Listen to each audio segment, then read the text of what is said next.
Hello and welcome to another episode of Gaming at the Round Table, brought to you in part by Owl Knight Studio with myself, Jojo, Crystal, and Maverick. Hello. Hi. He messed me up, so he's going to take off for now. All right. So last time we left off with our last final predictions for the Game of the Award from the Game Awards.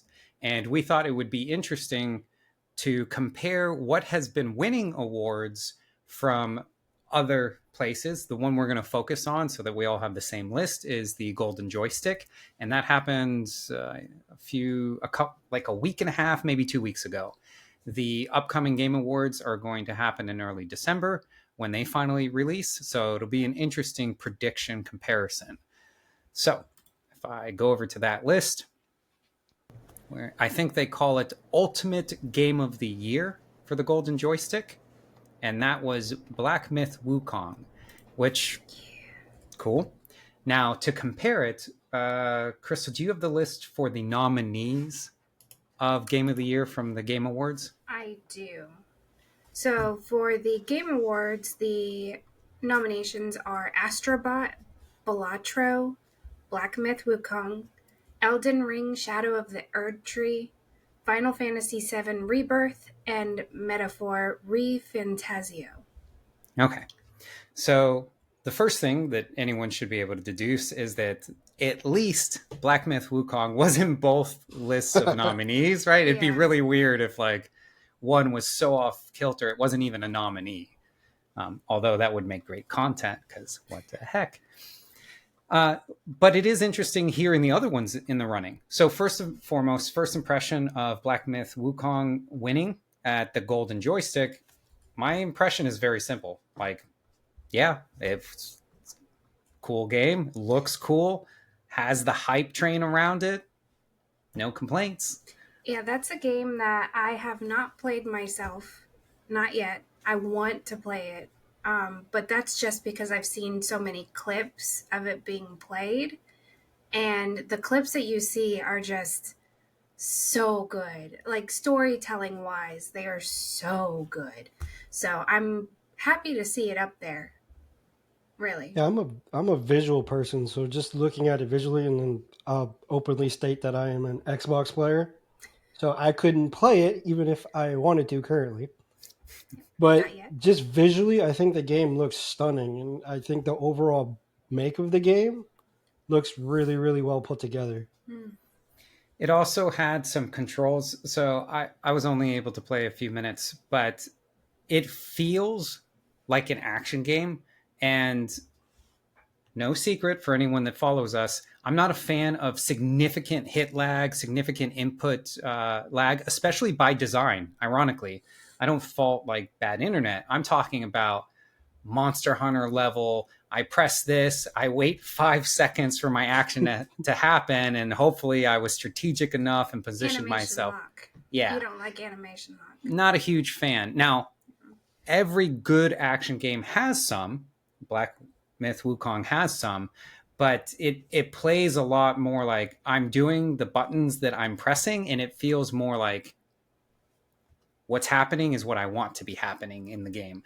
And the visuals and like you guys can probably look up a video. It's really great where is this a spoiler? This is a spoiler. I think it's been out long enough that you can say like spoiler warning, but yeah, I guess so. So there's a really cool scene. I don't want to describe it in too much detail where he's basically fighting himself, and you get through the fight, and it's like such a beautiful classic. Oh, you thought that was the fight? No. It's not quite over. And it's just, it has all the tropes, but also all the modern aspects. Like you mentioned, the visuals are stunning, and it's just great. So not surprised by that. The other people in the list is an interesting segue into several of the nominees also had wins in other categories for the Golden Joystick. So I think you mentioned Astrobot was one of them? Yes. Okay. Mm-hmm. So maybe you guys see more than I do, but Astrobot at least won. I think it was best. Two that I can fully see. So the one I saw was best audio. Yeah, that's that. And they got Studio of the Year for it. Yeah. Ooh. Team Sobi, if I said it correctly, they got Studio of the Year for it. Oh, okay then.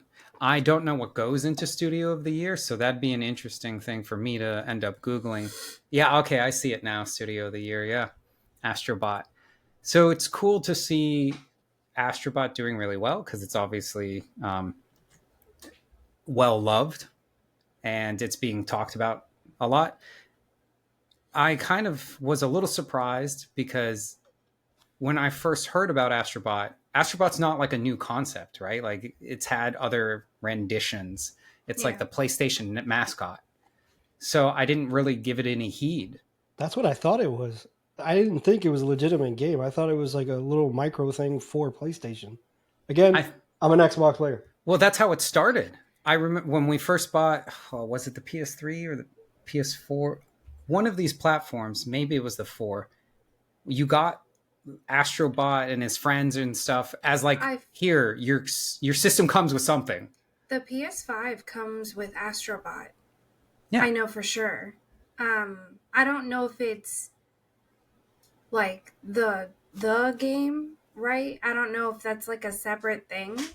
I think but it's I know separate. it comes with a form of Astrobot already on your console. Yeah, like a limited edition console version or a bundle. Yeah, so for anyone listening, if you guys are keenly aware of the difference and we just don't know, correct us in a comment section and we'll be sure to respond. But yeah, it's kind of cool to see, especially because clearly PlayStation is superior to Xbox. So seeing it win, you know. All right, Clearly. next on the Joe, why don't you take another one from the list of nominees that won awards at the Golden Joystick from the nomination list of Game of the Year for the Game Awards. Man, that is a mouthful. So I currently have the other game list in front of me. I don't have the other nominee list. So another nominee was Final. Okay, I found it. I'm sorry. It was Astrobot. We just covered. Okay, I'm gonna cover the black horse, in my opinion, to a lot of this, and that's Balatro. I think it's Black Sheep.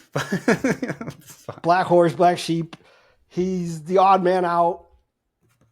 We know what we're saying on some level, but I mean, I'm bringing that game up because it won 1, 2, 3. I'm gonna think 3. Yeah, it looks like 3. 3 categories in this other one, and that's Breakthrough Award, which considering it's doing as well as it is, Best Indie Game, and I thought there was one more, but I may be wrong. But it's at least 2. Yeah. And I know in the Game Awards it was nominated in multiple categories. I can't say I know too much about it because I didn't know about it until we started going through these lists. Mm-hmm. Yeah, I ended up watching a video on it. I didn't realize that it was like a straight casino gambling game, like cards. I know Maverick in the last episode was like, yeah, it's a card game. And in my head, I'm thinking, oh, okay, card game.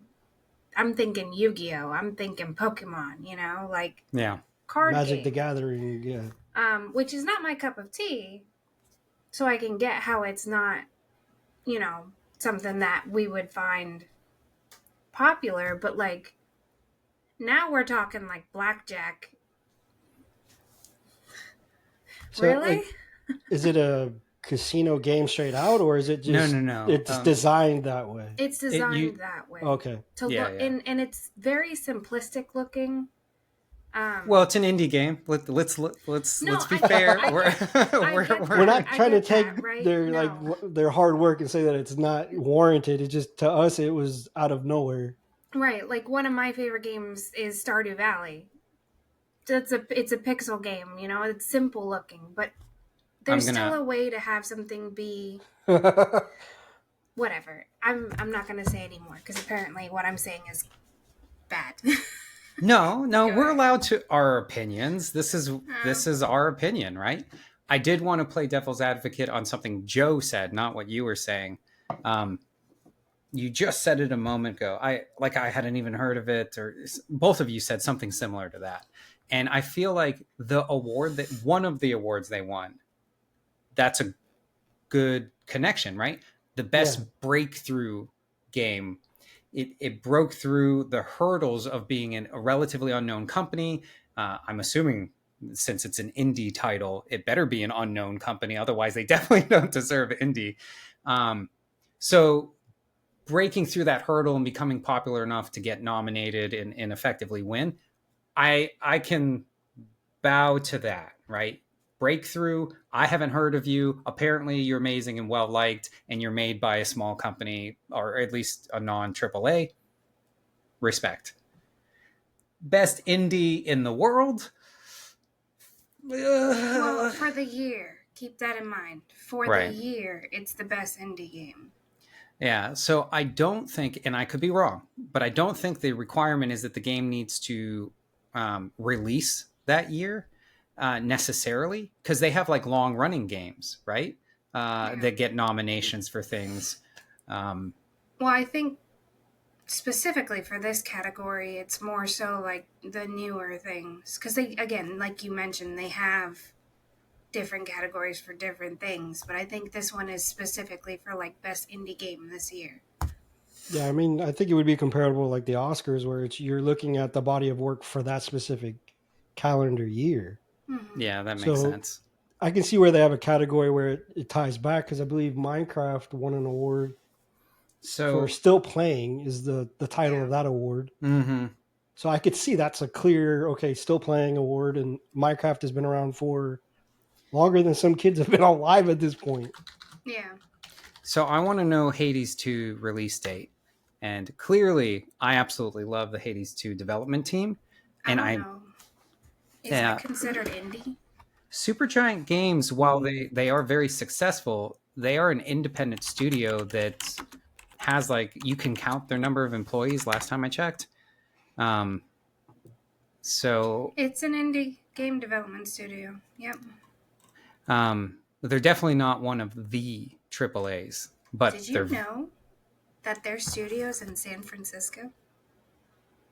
I didn't. not off the top of my head. I didn't know. Good to know. Because that's speaking of ongoing and been around, the fact that Final Fantasy is on there and it's Rebirth, which is considered a remake. So how does that put it in the category of this is the new body of work? And it won 4 categories for the Golden Stick. You talking about Rebirth? Yeah. Sorry, I was reading about the Hades 2. Apparently, Hades 2's like full, complete, official release might not be for a bit, but they've kind of like partial released. So That's I don't. probably why it's not on there. Yeah. Yeah, I got to look into that. So you're talking about Rebirth, and I know that came out. I think that's the most recent release of the Final Fantasy, like revamping several game series. But let me check the release date on Rebirth, because that might have been, February 29th, 2024. Because the fact that it got best storytelling when it's the retelling of a story is odd.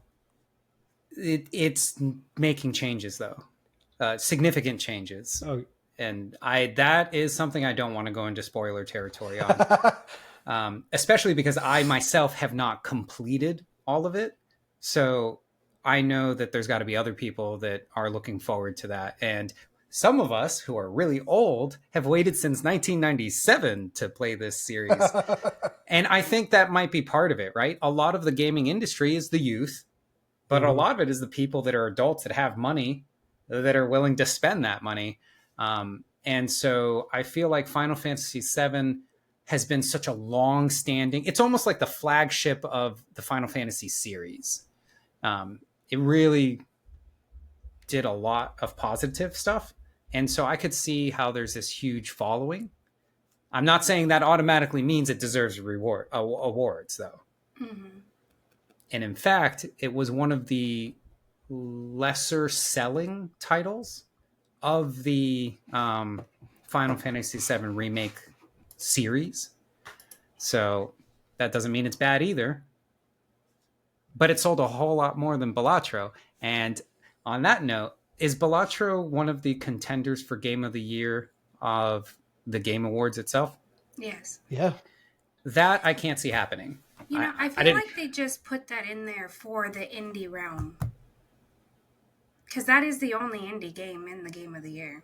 So that Is could it? be like That It their might might be be. the. It might indie be. Yeah. choice.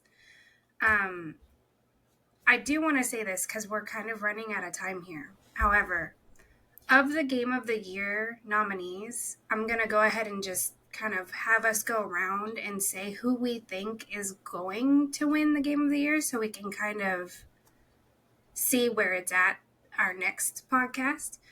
But I'm tied between two, which I didn't Well, think I would be. What? last time we did, just as a reminder, last time we did someone we wouldn't mind winning, someone we want to win, and someone we don't think is going to win. Okay, so the person I don't think is going to win Surprise. Balatro. Surprise. Someone I wouldn't mind winning is Elden Ring Shadow of the Erd Tree. Hmm. Now, I know this is like an expansion, so it's not like, but when they were explaining it, the original game came out with 100 bosses. Hmm.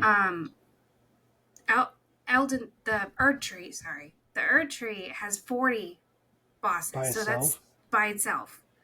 So like it's still a huge thing, right? And when I was watching stuff on it, it looks really good. It looks really, really good. And the storytelling and everything. So I think I wouldn't mind that one winning. But I think Black Myth Wukong's gonna win. It's just a stunning game. And I've heard fantastic things, and every clip I've seen has me on the edge of my seat, and I'm not even playing it. So I could just imagine how people felt while playing it. So I'm gonna pass it off now. I'll let Mav go. Okay. It's probably for the same reason that I was going to say the same thing, which is I got to refine my list of nominees. Oh well, I have it in front of me, but Oh, okay. I'll go. But I do think Black Myth is going to be the winner of take all of everything Yeah. this year, and rightfully so. I mean, it's a fantastic looking game. Mm-hmm. That's just based again on what I've seen. I haven't played it myself, nor have I played Elden Rings, but I do know that for that genre, it is top of the top. Like you can't really get close to it again in that genre because I personally can't play that genre. I will break everything within 2 feet of me. The I- Dark Souls. I The just Dark can't play Souls, it. yeah. Yeah, I personally can't do it, but I can understand the appeal to it, the look of it, everything else. Those are up there. Again, I don't know anything about Metaphor Fantasio, so I can't weigh in on it. Balatro, kind of the same thing. Astrobot, I'm not PlayStation, so I can't. I'm saying it from the Xbox console player. I can't really weigh in on some of these. Well, So it's I unrealistic wouldn't- to expect us. We're three humans. We don't have the finances to buy every game on the planet, let alone sink enough hours that the fans of those games are going to be like, "Well, did you play for more than 10 hours? It gets really good in Chapter 3." It's like, dude, I've got a job and a life, and in your case, you've got kids. It's like, Mhm. sheesh. Yeah, but if I was going to say just from the list, it's Black Myth and then Elden Ring. Those two are going to be neck and neck. After that, again, it becomes just basic opinion on stats because I, again, don't play on their systems or know enough about it. And I don't want to say, like, other than what I said prior about Balacho, because that came out of nowhere for me. I can't say that I can weigh in on the others. Okay. All right. So I have this list pulled up, and I will answer with my opinion, and then I'm going to answer with some stats. So the game I don't think is going to win on the list is Balatro, just because, and if let's say I loved card games, it's still with such heavy contenders Yeah. that there's no way as many people even played Balatro as these other titles. They're in different universes. Not to say that the quality of the game is less than these other titles, but awards tend to not just be about sheer quality, but also about perception amongst the populace, avoiding politics. So I think Balatro will lose. The game I could understand winning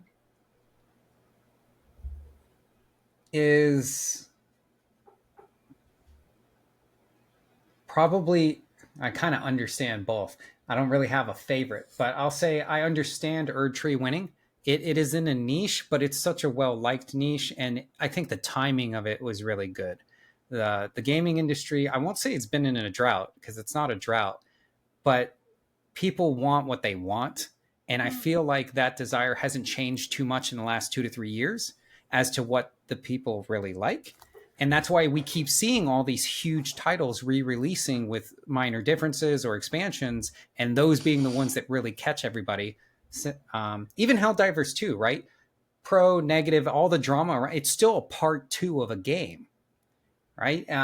Final Fantasy VII Rebirth, another expansion to a game. ReFantazio Metaphor is a long-standing JRPG from what I recall. Elden Ring is obviously not a new franchise. Black Myth Wukong, I have no idea if they had some sort of original game, originator game. It's I just think think it's it's drastically standalone. different. Like, Now- I think the studio had something else, but then they like hooked it, and they made this. Which is why that's my number 1 pick. Balatro is a card game. It's an indie game. Like I don't even count that in this series. And then Astrobot, not that indie games shouldn't or can't win Game of the Year. Indie games that people who are in the gaming realm have never heard of until they've been nominated, it's hard to convince me. And then Astrobot is also a remake, right? So of that list, 1, 2, 3, 4 out of 6 are for sure remakes or reimaginings of prior titles. And that brings me back to why I think that Elden Ring stands a very good chance of winning, because clearly there's this desire to we like these things, and the industry hasn't changed enough to make us like something new. And that could be a whole podcast topic. So I think Elden Ring is going to win. I would like Black Myth Wukong to win.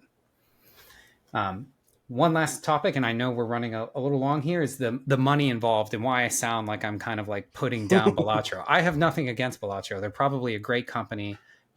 It's not for me, the type of game, but Balatro made $1 million within a day. And they sold 250. Yeah, it's very good. I hope we do just as well. And they sold 250,000 copies within 3 days of release. $250,000. Very impressive stats. Yeah. Wukong in August was at 10 million copies sold, and I think that was within 4 days. So 250,000 copies contending with something that sold 10 million.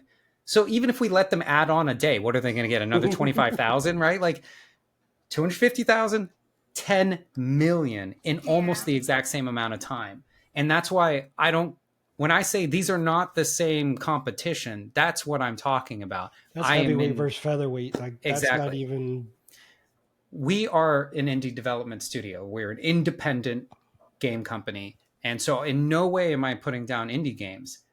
But to say that any indie game that's selling less than 1 million copies is contending with people that are double-digit millions, no, it's impossible. Now, if they win, I'll make a post and I'll be like, flip table. I was wrong. Do an apology video. Yeah, I'll be like All crying in three of the we'll all bow down or something. No. I'm sorry, I didn't mean what I said. You're Yeah, right. and there are other Just the way you stats. are. I'll rip through them. 1 million copies sold within a day for ReFantazio. 1 million in a day of copies, not even profit, right? 250,000 in 3 days for Balatro. 1 million within 1 day for ReFantazio. Rebirth, while being one of the lowest selling Final Fantasies of the remakes, estimated at 2 million copies.